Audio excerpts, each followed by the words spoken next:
Hello everyone. As I'm wrapping up a photo shoot today, I want to quickly compare the two lenses that I've used during the photo shoot. One lens I actually rented from borrowlens.com. It was my first time renting a lens online, and I didn't know what I should expect.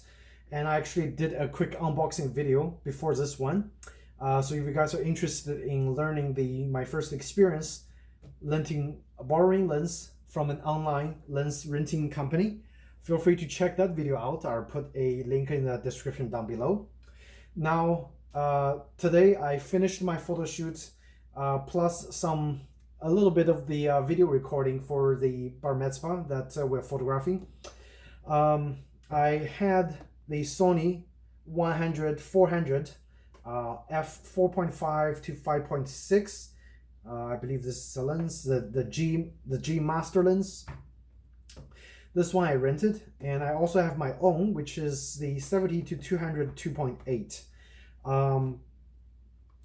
Both lenses actually worked exactly the way we intended them to work for. So I actually mounted the 100 to 400 on my A7 III, and I was just recording through an external recorder in 4K from really far distance, recording what exactly is going on, like on the stage over there.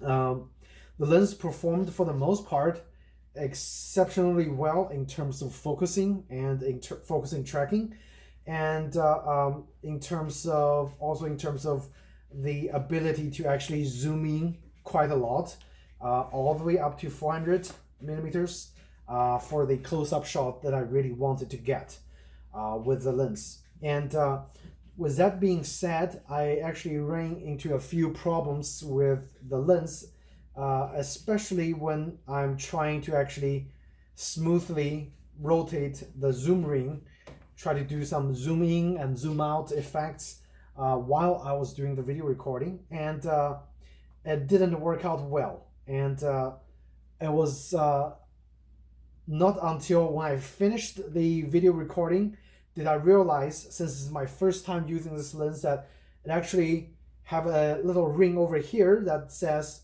tight or smooth. And this little ring is actually used to control the smoothness of the zoom effect on the ring. So I had it set on tight all the time. That's why I find it really hard to actually do a smooth zoom when I was doing the video recording, which is a little downside, but overall I think it worked out just fine because I had the lens mostly stationary. Okay. After the shoot, I realized, oh, what does this little thing do? So I switched over to the smooth setting, and boom, like the lens just suddenly moved like super smoothly. I mean, granted, it's not as smooth as the internal focusing of the 70-200 2.8. It's smooth enough.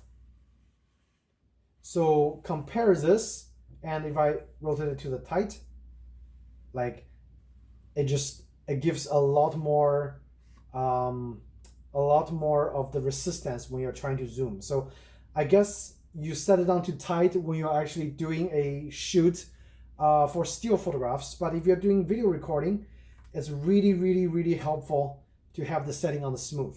So that's one thing I want to point out about this lens that I didn't know when I used it for the first time as a rental lens. And another thing I want to talk about is what I think this lens is, like both lenses, which lens is most useful for a particular situation. That is, unless you really need any of the zoom range above 200, the 70-200 is always going to be a better lens. It have internal focusing, same filter size, 77 millimeters, internal focusing, and very fast, very accurate autofocusing and AF tracking. And in terms of smoothness of the operation, like this lens is bar none. It's so smooth, so easy to use. It's pretty much set and forget.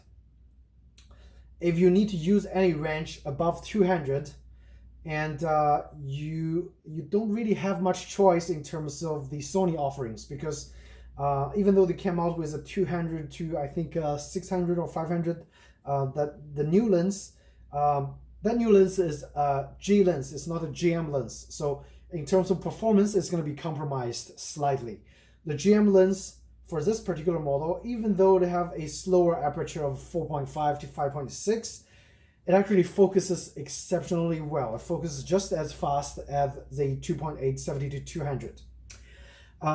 Unfortunately, if you're shooting a lot of low light situations, a lot of fast moving objects, and if you're doing low light video recording, you're gonna find maybe the 70-200 2.8 a slightly better option if you need this kind of a zoom distance, like a telephoto zoom.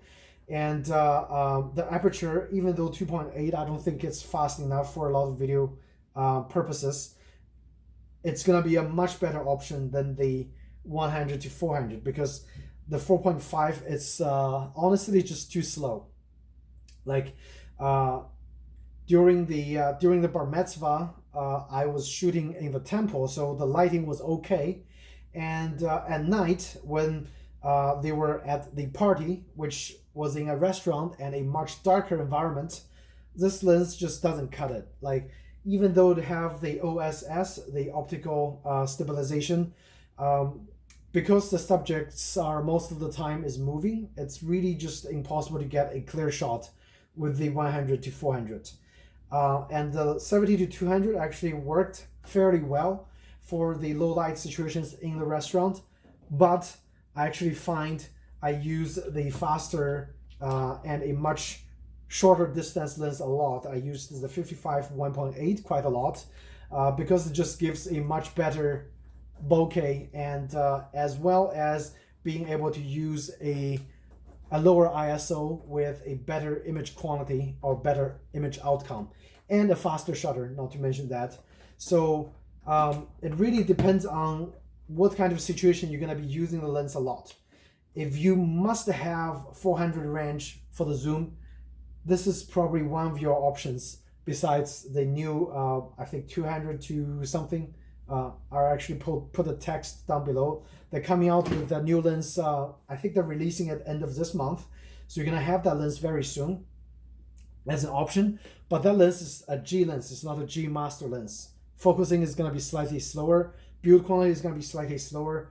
This lens, being a slower aperture lens, it's all metal, and it's almost the same weight as the 70-200 2.8. Okay, and in terms of the image stabilization options and the zoom distance and everything, it's exactly same as the 200 to 700, the 100 to 400. Okay, so it's really a handy lens. Again, very handy if you need the 400 distance. If you don't, I highly suggest just get the 70-200. And if you need 400 on the occasion, just rent it out for $100 for a couple of days, and I'm sure whoever you're gonna be using this lens for is gonna pay you well for for your job. Okay, so you're gonna be paid for using this lens, and if you really don't use it a lot, just stick with this one.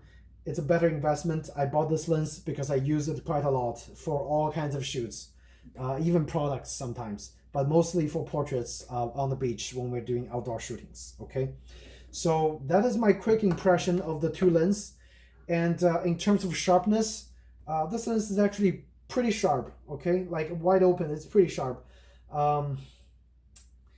Another thing is, if you really like a nice bokeh, 2.8 70-200 is gonna produce a much better bokeh, a much better looking background, a blurred background compared to the 100 to 400. This one have a 9-blade design for the aperture blade, and this one have a beautiful 11-blade aperture design. Very round aperture, produces very beautiful bokeh. So in terms of a better looking image, get the 70-200. So in conclusion, the reason I would keep the 100 to 400 is if I need to absolutely use the 200 to 400 range. quite a lot. If I don't, I would totally stick with 70-200 because it's a much more versatile lens.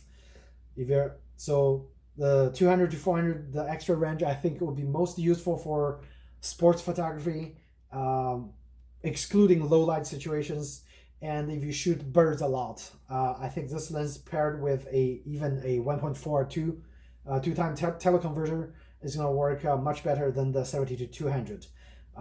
Granted, you need a lot more available light to be able to utilize the 100-400 fully. Okay, I'll be returning the lens actually on the upcoming Monday, first thing in the morning.